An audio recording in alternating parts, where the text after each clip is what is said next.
देखिए पत्रकार मित्रों, आज हम सब लोग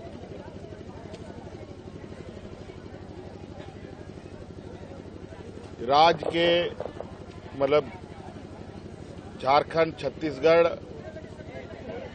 से जुड़ा एक घनघोर उग्रवादियों के द्वारा कब्जा में लिया गया बूढ़ा पहाड़ पर हम लोग आज आए हैं। एक लंबे संघर्ष और कार्य योजना का ये परिणाम है कि आज यहां ग्रामीण सरकारी महकमा के पदाधिकारी, मुख्यमंत्री, आम जन एकत्रित है। आप सब लोग यहां आए हैं और काफी एक उत्साह भरा माहौल अभी आप देख रहे हैं।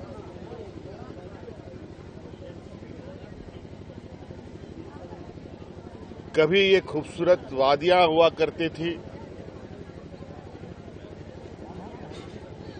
लेकिन माओवादियों के द्वारा इसको एक भयावह और डरावना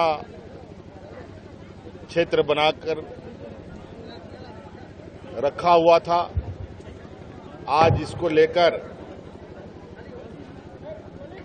जो हमने पहले से ही एक सुनियोजित तरीके से इस क्षेत्र को लक्ष्य में रखा था, उस लक्ष्य के अनुरूप हम लोगों ने काम किया और आज उसका नतीजा है कि आज यहां एक खुशनुमा माहौल की नींव रखी जा रही है।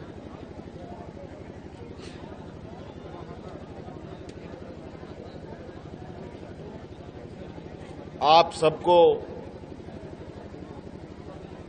शायद सूचना मिला होगा कि मैं बहुत पहले से ही इस जगह पर आने के लिए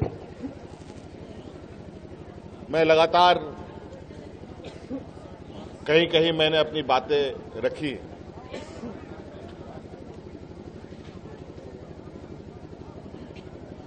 और मैं जानता था कि मैं आज नहीं कल इस जगह पर जरूर आऊंगा।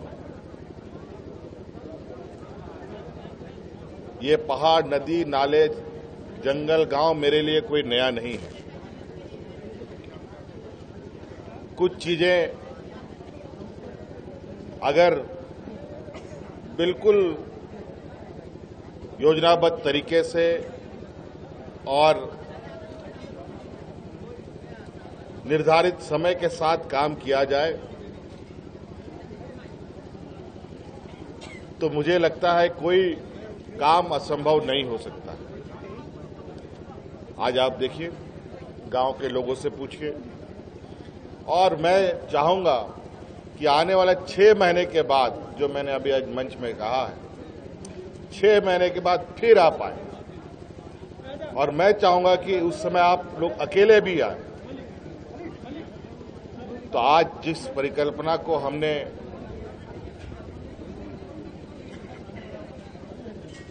यहां पर उसका नींव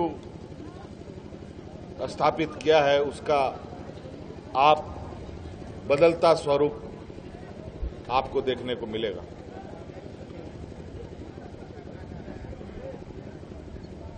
मैं गांव के लोगों को, उनकी मन की भावना को, यहाँ की जंगल की भाषा को, यहाँ के गांव की भाषा को, यहाँ के ग्रामीणों की भाषा को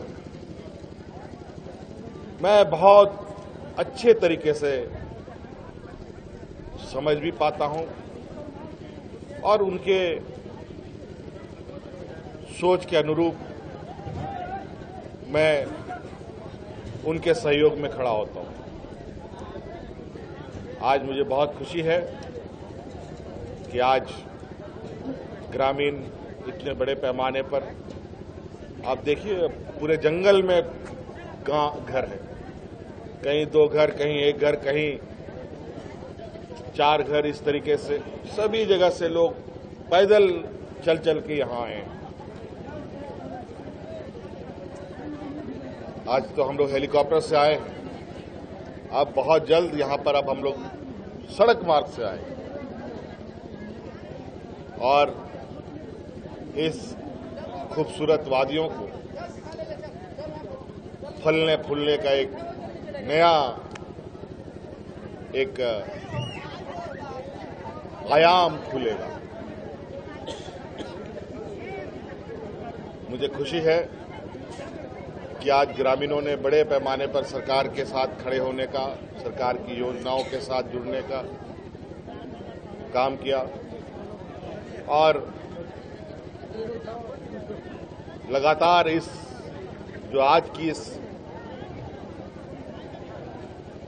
दिन है, आज इस दिन के आज जो चीजें यहाँ रखी जा रही है, इसकी मॉनिटरिंग लगातार होती रहेगी ताकि जो यहाँ एक सन्नाटा का फायदा लोगों ने उठाया है, उस सन्नाटे का फायदा दोबारा लोग ना उठाएं।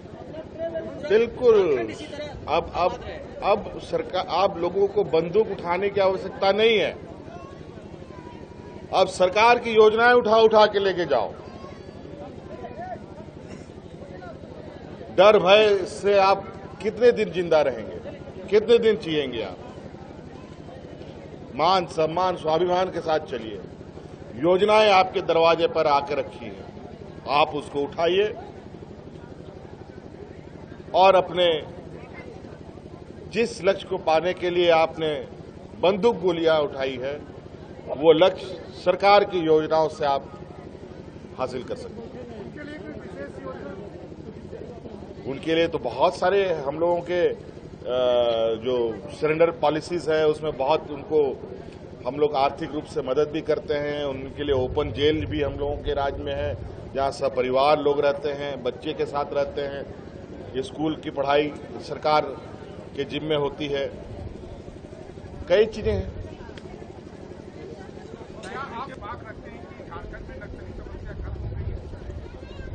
देखिए, ये बात मुझे लगता है कि 3 साल के कार्यकाल में कहना, मुझे लगता है कि थोड़ा जल्दीबाजी होगा, लेकिन अगर इसी तरीके से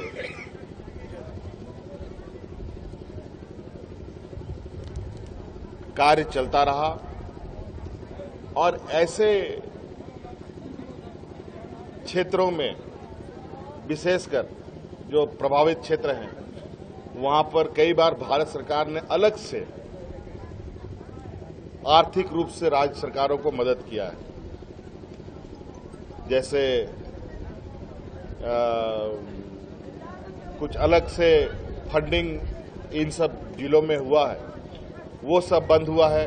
वो सब थोड़ी सरकार को अभी, और चूंकि हम लोगों ने माइलस्टोन अचीव कर लिया है, तो यहाँ चीजों को सस्टेनेबल बनाने के लिए हमें आर्थिक रूप से यहाँ पर बड़े पैमाने पर चीजों को स्थापित करने पड़ेंगे।